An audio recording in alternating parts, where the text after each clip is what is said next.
What has happened is not the dominance of divine masculine. That's not what has occurred. It's just masculine imbalance.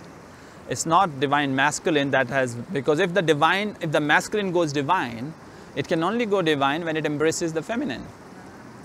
And the feminine can only go divine when it embraces the masculine. So if you look, for example, in the tantric deities, you look at Shiva. I mean, we are here in the valley of Shiva and we were just in the cave of Shiva. You go to Shiva Lingam. The lingam is there and beneath is the yoni, the feminine symbol. She's the one holding the lingam. You look at Shiva's body and his pictured this all masculine. You look at his face. And if you take the body away, you just look at the face. It's very feminine. You look at the statue of Buddha. You look at his face. It's very feminine. You look at the great master Paramahansa Yogananda. If you didn't know he was a man, you might confuse him to be a woman. Because that's what has to happen. If you go into divine masculine, the divine masculine includes divine feminine. And what has occurred in our world is an immense imbalance in the masculine values. And because there is an imbalance, there is a dominance. Because it's insecure, it is fearful. And so the power that it looks for is a power over the other. Because it is disconnected. So its fundamental experience of life is threat. And because it is fundamentally experiencing life as an existential threat, is in a constant state of stress.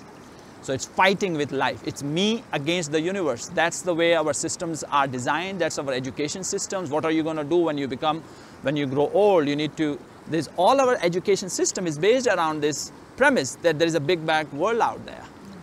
And you gotta learn to survive.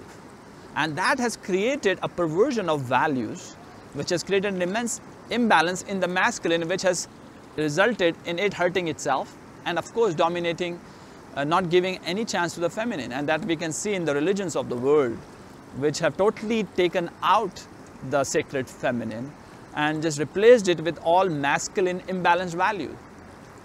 You see, so when the divine feminine rises, it is not at the expense of divine masculine. When the divine masculine rises, it's not at the expense of divine feminine. For there to be divine masculine, there has to be divine feminine. And for divine feminine, there has to be divine masculine. That is Shiva and Shakti.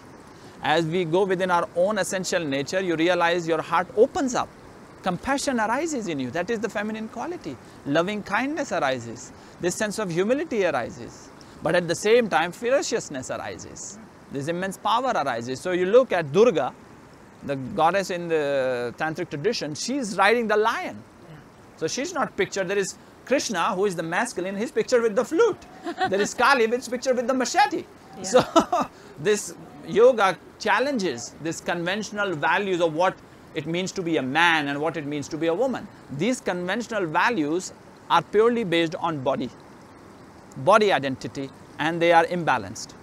So when we are speaking of divine masculine feminine, you look at this in the yoga, that's the beauty in the tantric deities.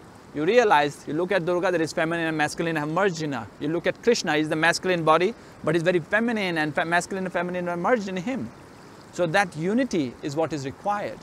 So as we are moving forward, of course, on a collective level, we have to first bring up the feminine values. Yes, we have to balance the imbalance which has occurred in this masculine. The moment the masculine balances, naturally feminine will arise, and the feminine, as feminine arises, the masculine will balance itself. And then they have to merge. Merging has to happen. It is not one over the other. That is the old model. That is not relevant in our life right now. It is a model which requires unity.